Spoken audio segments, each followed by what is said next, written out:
Sup everybody, this is Karak with ACG and welcome to another Walk in the Walk. Today is going to be Mafia 3 for the PS4, Xbox One, and PC. It's sort of a wayback machine to 1968 where you follow the story of Lincoln as he enters and then basically destroys the Mafia lifestyle. Now as you know, this isn't graveyard bullshit. It's not about counting the pixels or which console performs the best. There are entire channels based around arguing which pixel looks better. This is really about looking at the game holistically and walking through it and discussing the worldview that's presented and sometimes comparing it against the PR and the trailers before. Now, I will talk about graphics, but this is more about the celebration of gaming, the open gaming world, how it presents itself, and how it was all constructed. Some game design bits will be discussed, and yeah, sound, music, and voice, of course. So without further ado, Mafia 3, Walk in the Walk.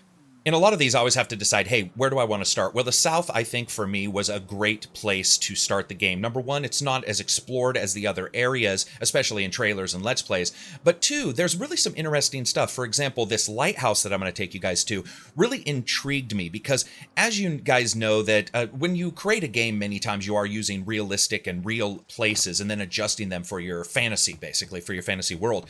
And here we see a lighthouse that in many ways reminds me of the Chifuncta lighthouse that's on the river there in New Orleans. And it's, this is a lighthouse that's been destroyed and rebuilt multiple times in real life. Now, there are some differences here. The crosshatches supports are different. The main base location is different.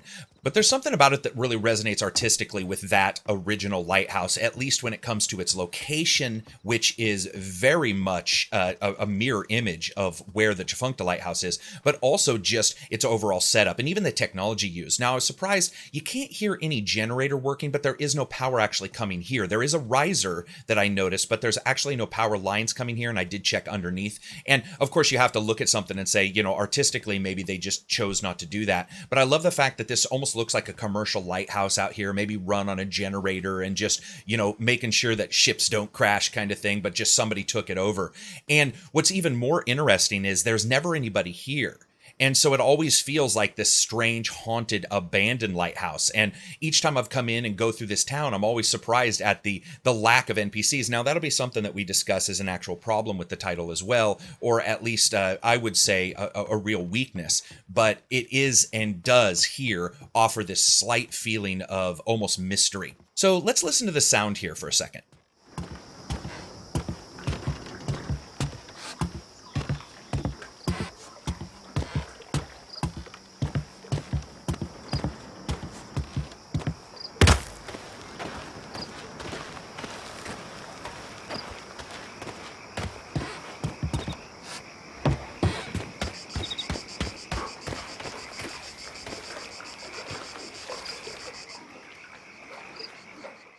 So just a little bit about that.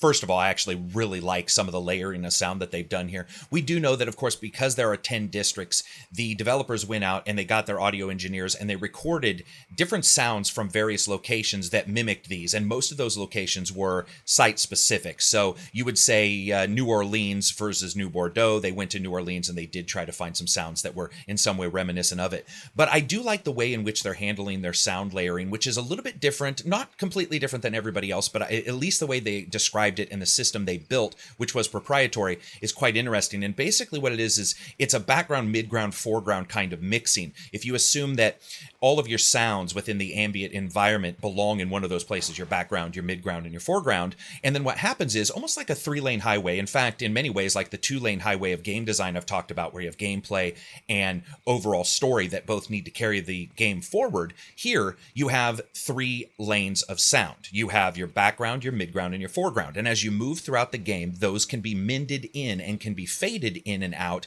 at any time and completely separate of one another. So almost like when you put a fade in between 2 parts of a video, getting some of the previous frames of the last part of the video and some of the new frames of the new one and mending them together, you're doing the same with audio. So as you move from a rural area to an urban one, let's say, you maybe decide you're not going to fade out the crickets until later, of course, because they're a long throw sound, but you're going to remove some of the overall wind over the water sound because you won't be able to hear that, because as you enter into the city streets, that'll be cut off. Very cool, a really good system.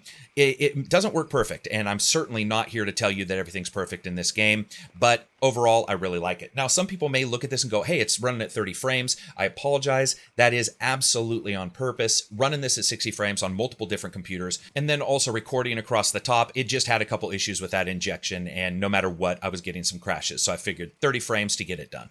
So back on sound for a second, audio director Matt Bauer and Hayden Blackman, who sort of oversaw it all, really did, I think, do a pretty good job here with the audio layering. But one thing I do have to say is, in many ways, Mafia 3 feels like a beta. Now, I'm not talking about the bugs, because we do see bugs in games, and that's sort of, to me, a separate issue. I'm talking more about the gameplay issues themselves and locations and how they're utilized. In fact, when you look at a title like Mafia 3, it inherently draws some kind of comparison with, let's say, a GTA 5. That's completely normal. And both games handle their rural areas pretty poorly. They don't do the greatest job in sort of elevating those areas to the urban locations, to where you feel like there's actual activity going on. And even though you end up basically doing more in this district later, it never really catches on. It never really catches fire.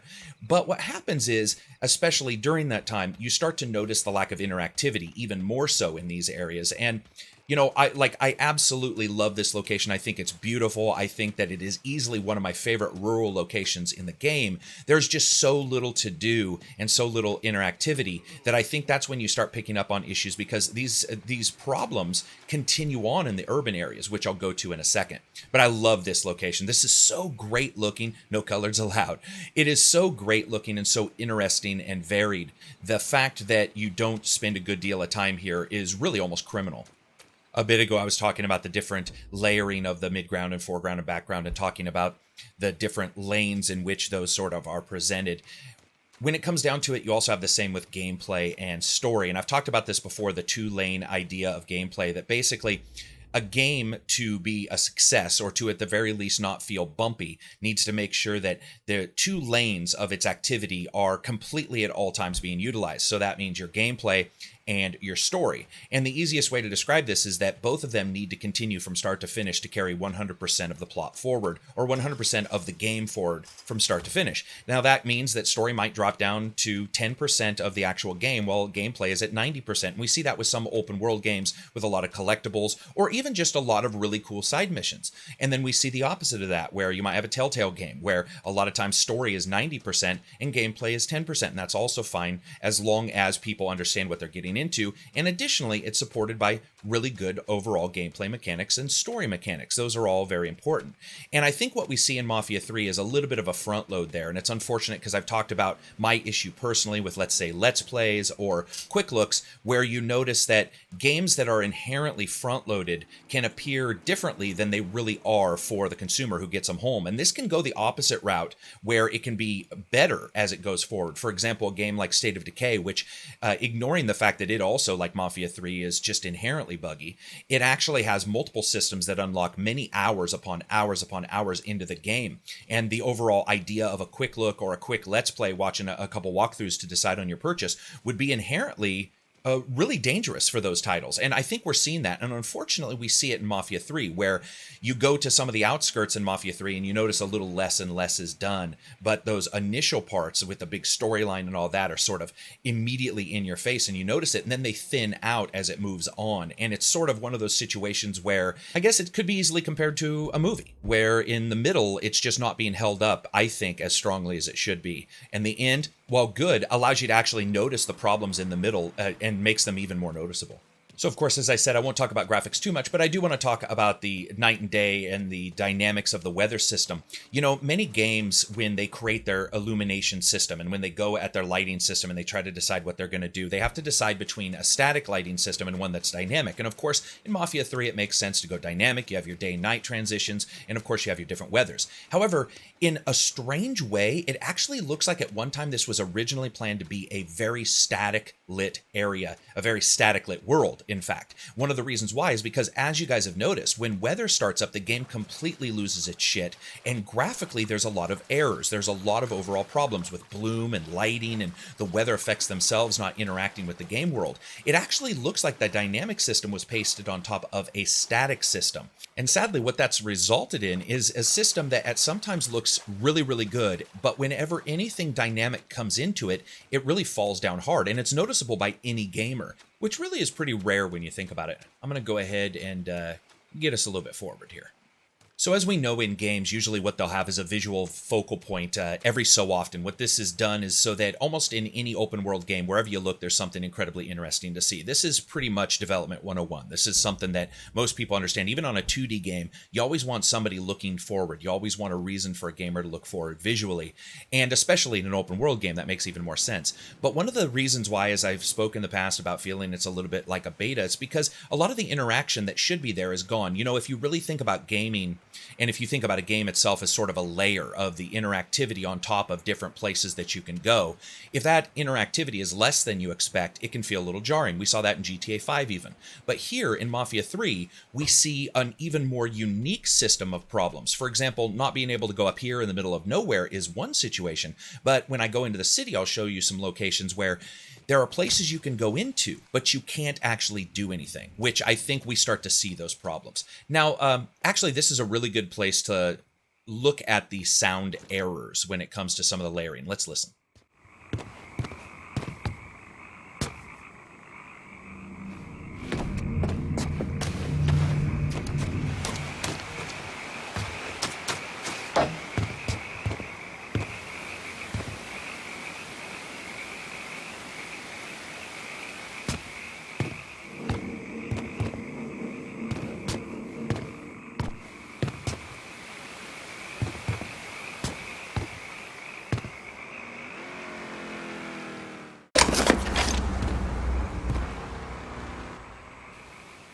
So I've spoken about some of the sound errors that exist in Mafia prior. One of the things that it's doing is it's messing up the layering here, and it's keeping the frogs but removing things like cars and then adding them back in. You can hear it actually fudging with itself and trying to figure out what to do. But additionally, you have an issue where they've taken the sound sphere. Now, the sound sphere is usually what you impact and what you can hear within the sound, and they've taken it from the character and put it on the camera. Now, if you wanted a larger sound sphere, what you would do is you would make sure that it existed a little bit past the character's face and all the way behind the camera. So you have a larger sound sphere, but it still seems somewhat realistic. Here, what we actually see is the entire sound sphere is based around the camera, and that can result in sounds that make absolutely no sense for the main character to hear or not hear. So what I did is jumped us forward into an urban area, because what I want to do is walk around here and show you some of the urban areas and how the debris systems within the game work, and just overall how the world building works. You know, if you consider, and we'll discuss obviously a little bit about interaction as well, but if you consider a game world, the base level game Earth itself, and then you consider debris systems, small things like bottles and stuff like that, and then you consider actor systems with people and NPCs and characters, and then you consider the buildings, and you have to put all those together. Now, there are various different ways you can do it. You can do it hand built, where every single item is placed by hand. You can do kit built, where there are sort of kits that are created. You can almost call it lot 1, 2, 3, 4, 5, something like that. So you have lot 1, which is a type of building with maybe different debris that's been put on it, different items that have been put on it. And then each time you place that down, the game randomizes that and puts it down for you and tries to sort of make sure that nothing appears to be exactly like something else.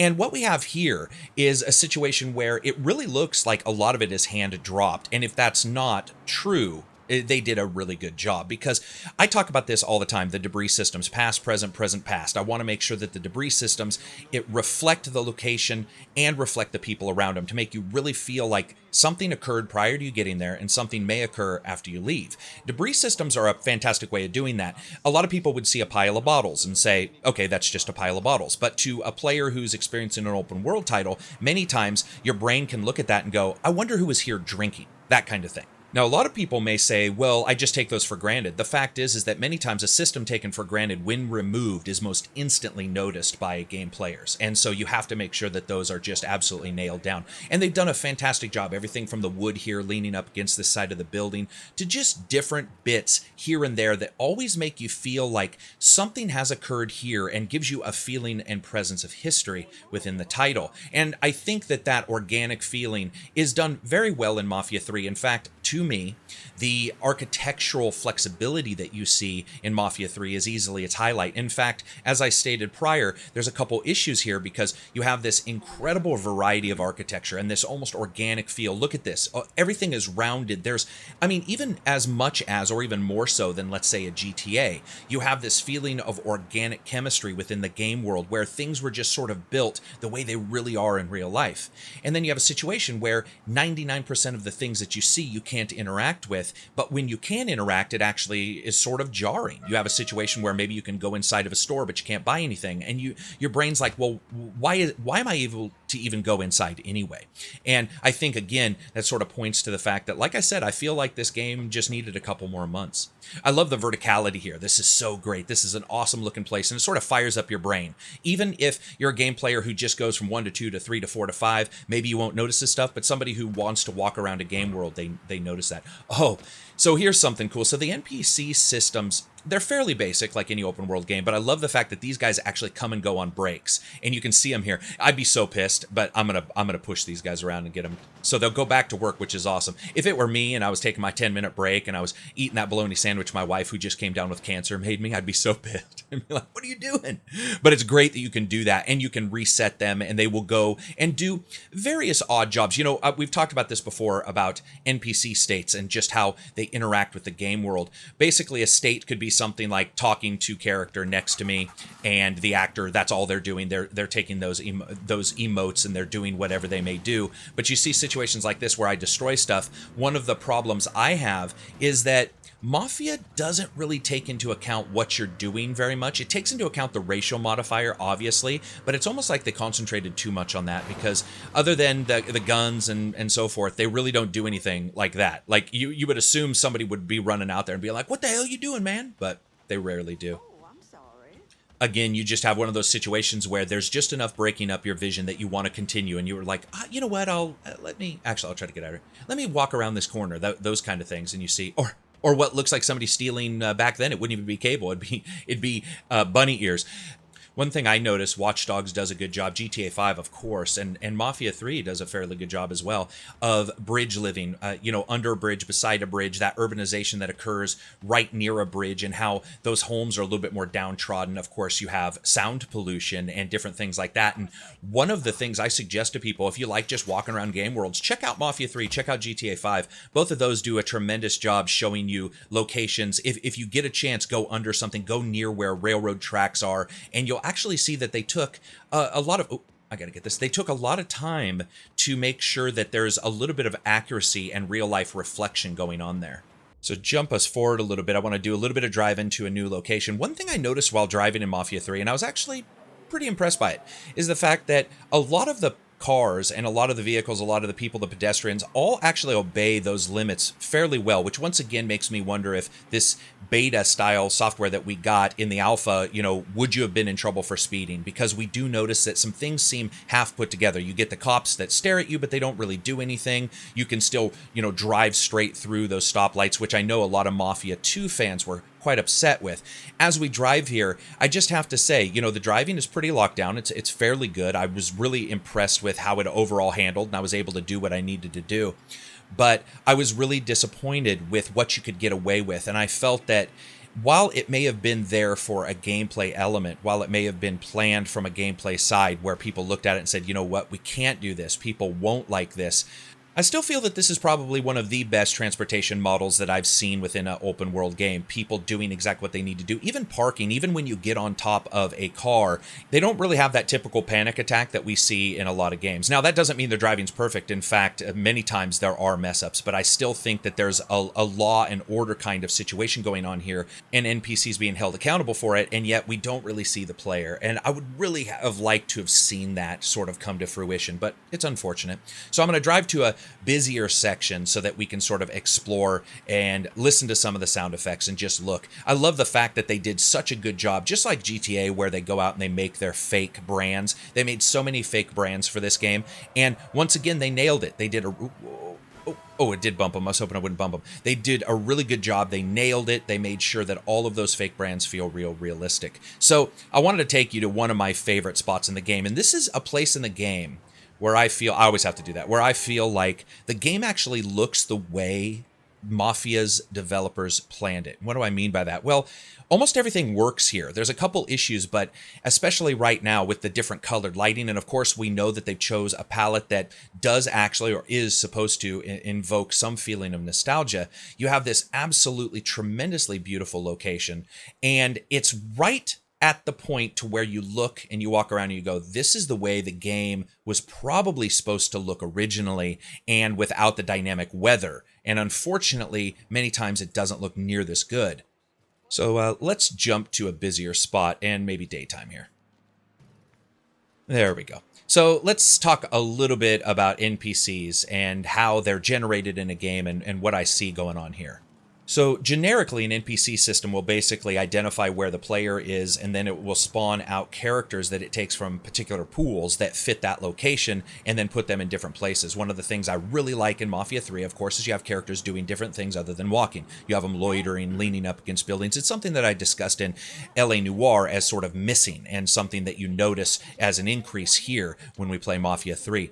And so what I notice when you're playing Mafia 3 is that you actually get a little bit of a problem with retention with NPCs. Now, what do I mean by that? Well, if you go into a new area and you sort of wait, sometimes the game sort of thinks, oh, this is an important thing, and it spawns a lot of NPCs in that location. Then if you sit there for just a small amount of time, they sort of meander about and leave, and you can end up being in a completely empty courtyard in the middle of noon. And this has happened multiple times. So let's listen to some audio around here.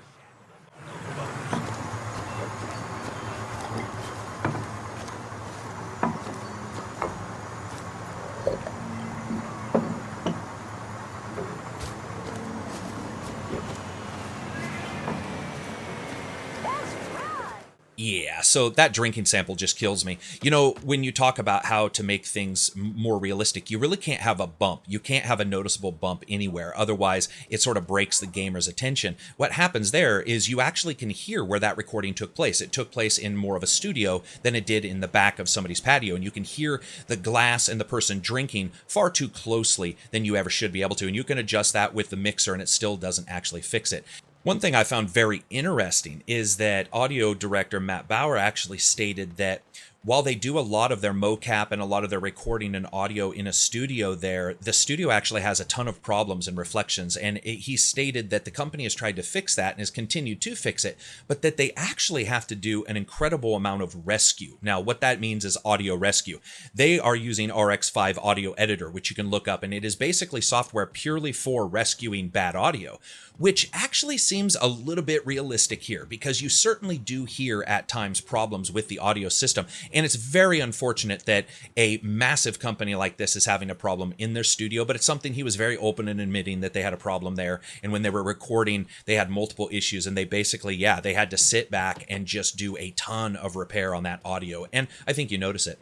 This is such an interesting place to me, as I'm sure I've told you guys in other videos of some kind. My father owned a fish plant for 27 years, so walking past that and seeing the reinforced bars on the ramp for you to gain traction as you roll up, it was just really cool. It really brought me back home. This is, of course, one more area where the merchant just left. We see this in a lot of the different locations, a lot of the different stores where the merchant's nowhere to be found. They're not in the back because there's actually a back room you can go check. They just literally aren't there. It's almost like they don't spawn correctly. So here, once again, you've got the raised bridge there, and you've got the homes underneath it. Just absolutely stupendous. It's one of the things that I think that they did a really good job with their kits in making it feel like every house is enterable. Now, another thing, and I'm sure most people don't know this, but in 1960s, there were a lot of different ready-cut homes. There was like the Aladdin, there Meadowbrook, I think was one, Brookfield. I'm pretty sure Monterey was another. And these were like Better Homes and Gardens built homes that you could get that were basically people would come and build these homes for you. And it's great to see that they've sort of mimicked that in Mafia 3 to sort of give you an idea that in 1968, a lot of these places are that way. But they did such a good job with variation. You know, there's, as I spoke about straight lines, there's just very few in the game. So let's go a little bit, jump in a car here and go to a smaller, different location in town. What's this truck doing here? So, okay, let's just go here. Here's another thing that I really like. When you're exploring in Mafia 3 and you're exploring in GTA 5, two games that I think do this the best, there's always something there. There's always some little mystery. And we see that here with these people just talking in this truck parked under. You're like, what exactly is going on? What type of drugs you guys selling? And it's a unique mix there. It's like the chick, the dude in the freaking business suit, and then some hippie-looking guy probably selling them weed. Very cool. Actually, you know what? There is I believe there's a football stadium, so we'll try to get to the football stadium. You know, we take so many things for granted, but the reflection of monetary status is really, really well defined in this game, especially when you consider that it's not only money that separates the rich and the poor, it's also living conditions, where they live, and how close they live to inconveniences. For example, here we sort of start to see the slums, and on the left here you've got some large operation. Hell, it might even be some way connected to the fish plant, maybe a packing plant, but you see this industry on the left and you see the homes right there close on the right, and there's a really good reflection of the two next to each other, and you can see that mending of different influences all the way through the lower income locations that are in Mafia 3 that do a really good job of sort of making it feel solidified. And of course, as we know, they actually sent their art teams to New Orleans to take pictures, hundreds and thousands of pictures of the locations to sort of get that real lived in feeling. Once again, nothing straight here. You know, you go back into these locations and there's almost never not something going on. You go back here and it actually looks like there's a poker game. So you see, oh, actually this might be a bad guy in a poker game. So you see these guys in a poker game. There's always something interesting occurring. And while it may not be up to GTA 5 standards, I think it's pretty damn close. It's actually one of those things where I would have to go and play both, but I really love just the overall look of all of this. And I have to say, it's continually impressed me in Mafia 5, the variation that they have on texturing when it comes to transitions between, let's say, a grassy area and the sidewalk, and how they handled all of that. It's very well done. It's so well done, in fact, that a lot of times it's really hard to see anything artificial. It's one of the reasons, again, why Mafia 3 is just so puzzling as a title, because you have such an amazing amount of low-level groundwork. You have 9,000 plus sound samples for the Foley systems, where they actually went and they got sound effects from the locations. They have, you know, days and days that they spent taking pictures in New Orleans and getting all of this done and creating this incredibly interesting, varied, dynamic world. And then they have issues with the general overall interactivity itself. You know, hey, who knows? Maybe it'll be a DLC where it's called Go In and Buy Yourself a Hot Dog DLC. I'm not quite sure. But yeah, so here's the stadium. I wanted to show you guys this. It's just a really cool breakup of the location itself, and then going in here and seeing this. Now, I'm not quite sure if any place has a concrete stadium like this, because the first time I saw it, it reminded me of like the Roman Colosseum in the Gladiator movie. But you still have this situation where you actually have a stadium with real grass on the ground. It's not artificial like we see in some games. Of course, this is 1968, so that makes sense. But you know what I mean. They would still texture it to make it look like it was pretty much artificial. And here, they did a very good job. Let's talk about animations for a second. Yeah, so animations are definitely hit and miss. There are some really, really good ones. There are some really great animations. I like the way he puts his head down and you can actually see him roll onto the front of his toe as he pushes off for his run, especially in slow motion. But you certainly do see issues, especially when you're changing height in different places. We just saw that coming down those steps. Now, a lot of times when you're on steps, the game actually mends that animation fairly well, but you do notice when coming down, sometimes the game just decides that for whatever reason, you're dropping a higher amount than you actually are, and it'll put you into basically the fall animation, which is really odd. So let's do a bit of driving so we can talk a little bit about how they handled vehicles. So vehicles in Mafia 3 are such a mixed bag. I actually really like the control. I'm not a big fan of some of the looks of the fake cars, but one thing that surprised me is how they handled the audio for cars, and what I think ended up being a real travesty, which is the fact that they use Dynapack. What that is basically, it's a little bit like any kind of dyno where you put a car up and you can drive it and you can record the sound of the car without the car actually going anywhere. And so you remove a lot of the road noise and things like that, which is actually great.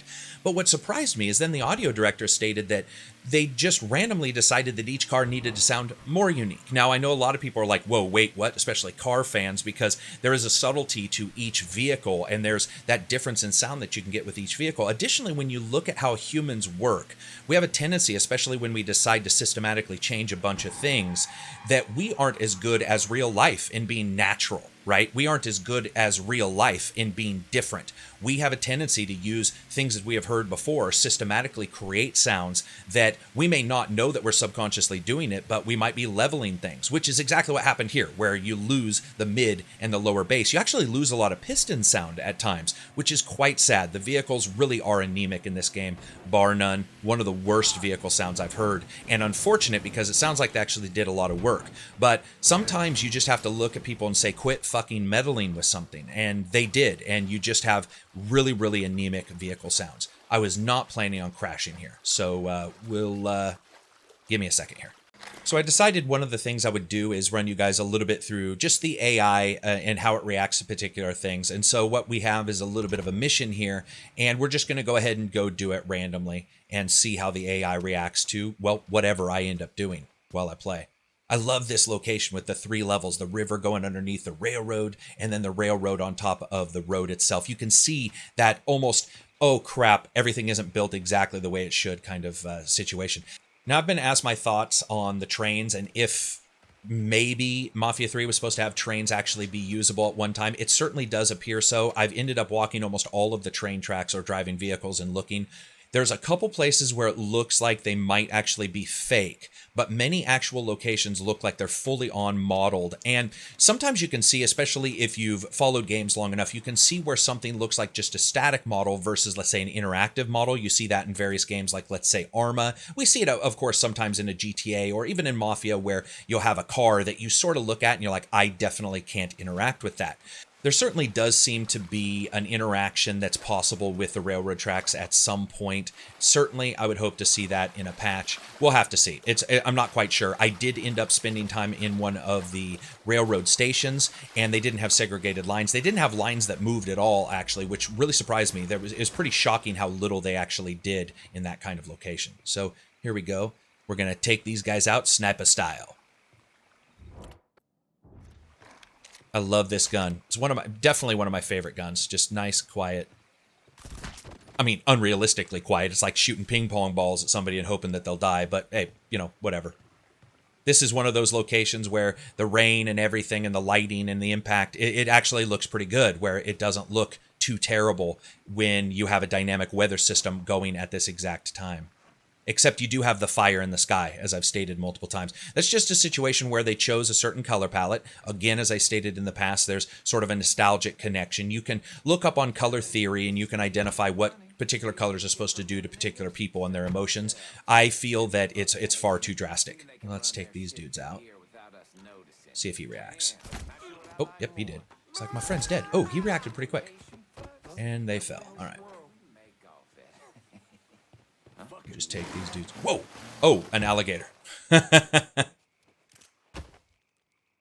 I do like little subtle touches, like your character's jacket being wet, even though wet and leather look nothing like that, or even canvas, whatever he is wearing. It's does sort of look goofy, but overall, still pretty well done. Reach out and touch somebody with this gun, despite the fact that it's a silenced weapon and it's got a super short barrel. It's actually pretty good for reaching out and touching somebody. Hitting their turn-off switch. Removing their decision juice. Looks like we're going into dawn here. Oh, there's a guy right there. I didn't even see him. And you're dead. Right. Oh, that alerted some people. Well, let's just see what their patterns are. We just lost a man! Fine, let's look someplace else.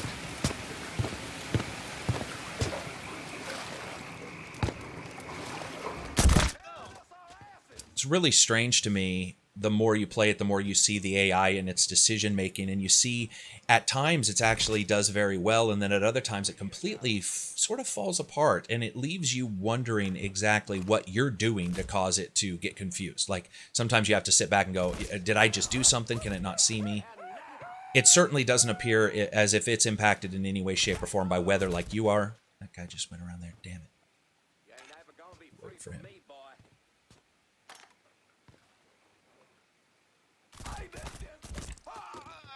Okay, he's out. So the AI in these kind of games, especially with a sniper rifle, there's only a certain amount that you can expect. And I think that what we get is fairly basic AI. At times, there's no problems. And then other times it completely fails. So it is just one of those, let's end his life. Sorry, buddy. It's just one of those games. It's an open world game, right? This is such a spectacular looking location. It, again, breaks up the eye. This is a kudo to whoever put this location together. They really make it interesting and make you go like, what's going on here and there, including that incredibly poor reflection on that ground. Man, some of the special effects in this game are just questionable. And then like the fantasy butterflies. Sorry, buddy. Penis shot will kill you. And instant sun. Dynamic, it gives dynamic a whole nother meaning, doesn't it? It just absolutely does. So I think I'll clean up these guys and then I'll go steal the boat and deliver the weed. One of the things that I really find interesting in Mafia 3 is their mission setup. None of their missions are overtly long, number one. It doesn't matter if it's a primary, secondary, or tertiary mission. In this case, tertiary, of course, meaning optional. But you have this situation where most games, the optional missions are almost collectibles, right? They're not too long. They don't take a long time to do, and you can get through them. And then your main and secondary missions are usually longer and longer. That's pretty much development in a nutshell for the most part, though you will see some variation there just due to how a mission plays out. What's really strange to me is that Mafia 3 is not like that. Mafia 3, for the most part, the secondary missions are the longest. Now, I don't mean the longest as in you can't get buried down into something in the single or secondary mission types and take longer. I just mean overall, their time with you just traveling around the world delivering pot actually usually takes a little bit longer than, let's say, going in and killing one guy and leaving. And I've always wondered about why they chose it. And I think that that's a real strength to Mafia 3. I think that it really does lend a uniqueness to Mafia 3 that necessarily, even though it's repetitive, doesn't feel the same way as other open world games, even if originally you think it does. Even if you sit back and say, yeah, it's pretty repetitive. What is funny to me is I found the secondary missions sort of a palate cleanser. And the tertiary missions even much more so. Sorry, it's very difficult to talk and drive this goddamn boat. So I found them this palate cleanser where I was doing those main missions and I was killing and I was finding out the stories and I was bouncing from place to place, and then suddenly I'd go and I'd deliver some weed or I'd go and steal a truck from somebody, and I felt that those were just really good setups because also what they do, if you look closely, those are there to allow you to explore the game world really in two ways. One, places you will never see and shortcuts you'll never see because of the way the main missions are set up, just simply due to their locations. But secondarily, also allowing you to explore, maybe find shortcuts, maybe find places you want to go, maybe find places you just want to explore, maybe find places where there's something secret and hidden. And there's a difference there between like an Assassin's Creed game with its collectibles and this game with its side missions sort of having you just drive around and explore. It's really cool as a palate cleanser. It doesn't mean it's for everybody, but I actually enjoyed the difference. And it's something that, as I've talked to gamers, most gamers just didn't even notice it. They were like, okay, yeah, tertiary missions are there, option, side missions, whatever you may call them. And then all of a sudden, when we started talking about their length and how, at least when it comes to the travel time and just sometimes, going all the way out, depending on where you steal the boat and going all the way out to pick up the weed, it can take a long time. And suddenly you see sort of that light in their eyes is like, oh man, that's true. Like they are a little bit longer, or they do feel a little bit different in the way that they're set up. And I think that once again is a boon to Mafia 3 and how it's designed. So as you guys will know, I've got to have the radio off because I'm not 100% sure, especially on long-term driving around like this, if I would get a copyright strike. One thing I really found interesting about the radio is it will fade out if you go inside of tunnels, and it'll fade out more and more as you get deeper into the tunnel and then start to fade back in as you get in. Also, they've discussed the fact that the radio doesn't stop. So now we've seen this in other games. They sort of made a big deal out of it. But of course, if you get out of your car and it was playing, for 3 minutes while you're out killing people, if you jump back in, it will have traversed past that. It will have moved on. The radio stations are basically 24/7 and they play continually whether you're listening or not, that's actually pretty cool. It was pretty interesting to see how they went about it. And of course, just the little bits of how they decided, like when you hit something, it sort of fades out and it's almost like, I wouldn't say an ears ringing kind of thing, but it's where it sort of affects your hearing and then it fades back in as you continue to play. They did a pretty good job with the radio system. The ability to have it interfered and stuff like that adds a little bit of realism to it. I'm not 100% sure most even noticed. And here we come with a weather system. Yeah, so the weather system certainly is a mixture of different systems all running at the same time. You have that color switch, and then of course you have the particle systems for the rain. We don't see, for the most part, any other kinds of real storm systems. So I haven't seen any hail or any snow, and that would make, of course, sense in this game. You do see things like slowly over time, little bits of water accumulating in different areas. Those aren't affected by gravity, so there's the occasional time where you see a curvature where there shouldn't really be a water puddle, and there is. But they did a pretty good job with that. The issue really here is the fact that that dynamic system really just ends up messing with everything that occurs and goes on here. So let's deliver this sucker. Oh. And of course, all tire modeling is done, including any weather-affected patterns. That's very cool. So, of course, everything gets worse if it's rainy or if you're on mud. There's been times where I've been in a sports car and went down a hill in the Outback area and tried to get out of a location and couldn't because the car was just spinning out of control. So let's move on to one last location. Okay, so that didn't work out so well. I ended up driving here and jumping out of that car. It flipped over, and I think it killed a bunch of people. But I wanted to take us to a really, basically one of the most urban areas, so we can sort of walk around and look at some of it, look at some of the variation, and then we'll go ahead and call this one over.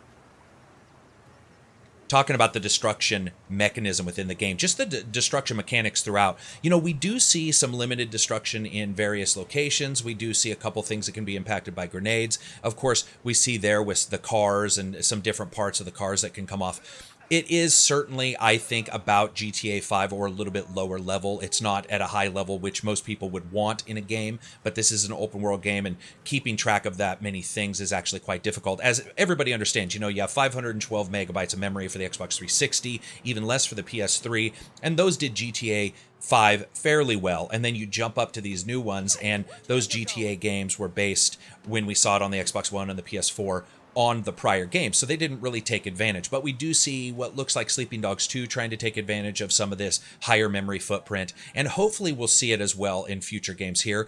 But I wouldn't say that Mafia 3 really takes advantage of the new systems at all either, especially when it comes to anything like their memory footprint. When you look at a game like Mafia, it's certainly going to be a learning lesson for a lot of different developers who have nothing to do with the people who made this game. And regardless of the DLC, regardless of patches, regardless of what exactly occurs, regardless of anything, there's going to be a lot of people looking at Mafia 3 who desire to make open world games, and you're going to come away with a list of things you should and shouldn't do, or things that you want to try, or things that you think did or didn't work in Mafia 3. As a developer, that's really how somebody ends up learning. In many ways, it's just like somebody who wants to write has to read. You can't really study, you can't really create in a vacuum without at some point understanding what genre, what kind of thing you're wanting to create, and where do you want it to fit anyway. Mafia 3 really has a lot of positives and negatives to show developers. One of the positives, of course, is the world itself and the variation and the architecture and the amount of research that went into it. I mean, like I said, the better homes and gardens cut homes, the different variations where nothing is in a straight line in some of the more rural locations, and how everything sort of fits together. It's fantastically well done. There's a lot to be said there. I also think, despite some of the issues that even I've noticed, the NPC system is actually fairly well done as well. And it's really interesting. It's varied. And I like the fact that the NPCs can do random things like sit down at tables, lean against walls, little things that a lot of people don't really realize until they're gone or until they're missing. And then it looks like everybody's just floating above the game world doing nothing. However, there are some issues. And I think, if you ignore the optimization issue, because we already know there's a problem there, if we ignore the bugs overall and just look at the systems themselves, I think really one of the major issues is the dynamic weather system. I think the dynamic weather system, regardless if you like it or don't, the fact is that it usually to the game does more harm than good, and ends up causing far more problems and far more ill looks than it ever should have. It really does feel like you have that static system not wanting to allow the dynamic system to change its overall color values and lighting values, and you get some really crazy stuff going on there. Additionally, it's far too fast. The weather system in this game is insanely fast. We've seen everything from people walking out, it's raining, walking around a corner, and suddenly it's sunny. We've even seen situations where it looks like the sun rises in 1 second. There's all kinds of problems there, and I think the dynamic system is one of those that I would have loved to have seen them just pull out of the game and decide on their own what the weather needed to look like from moment to moment, and then sort of fix those up as they went. I would say also here, this interactivity or lack thereof, it's like you have 2.5 steps, and every gamer who plays is expecting that third step. You get into some of these, and then you really can't do anything in them ever. And I think that if we just had that one extra step, I don't mean buying antiques, but I mean most of the stores where you can buy food, you can't do anything, those kind of things, would really, really increase the overall presentation of the title. But when you look at Mafia 3 and you look at, did it actually match up with the PR and with the representations there? And I would say no, in many ways it really didn't. Sadly, it didn't. Whether it be the trailers, I did a trailer analysis on what they told me was real time on a console, and then I did that mission later, and it looked nothing like it. I mean, it looked nothing like it. It was a huge downgrade in graphics. And it's unfortunate. You just have this problem where Mafia 3 will, whether it does great or not, it's going to be remembered as a game that was ultimately incredibly buggy, incredibly glitchy, and for many people, even if they liked it, like myself, I really enjoyed the story, I really enjoyed a lot of aspects of it, even if you did like it, it certainly is not one of those titles where you can just say it's a classic or anything like that. It's far from it. I think the best you could say is that it's a pretty good game. And that's really sad because the amount of time they put into it should have been higher. This lady has the patience of Job. So anyway, that's it for me. I hope you guys like this video. This one was a hard one. They have purposely kept a lot of the information about the development out, and so it was very difficult to find out even what engine this was truly running on, what version, if it was modified, what it was actually running on. So this has been one of the more difficult walking the walks, but also a very interesting one because I think a lot of work was put in on this game, but also 100%, I actually feel like the game was not planned to be released when it was. It certainly feels like it is 6 months early. So anyway, that's it for me. I hope you guys liked the video. If you did, give it a thumbs up. If you didn't, give it a thumbs down. Peace out. Enjoy the rest of your week. Got 2 boys in this big place. You don't say.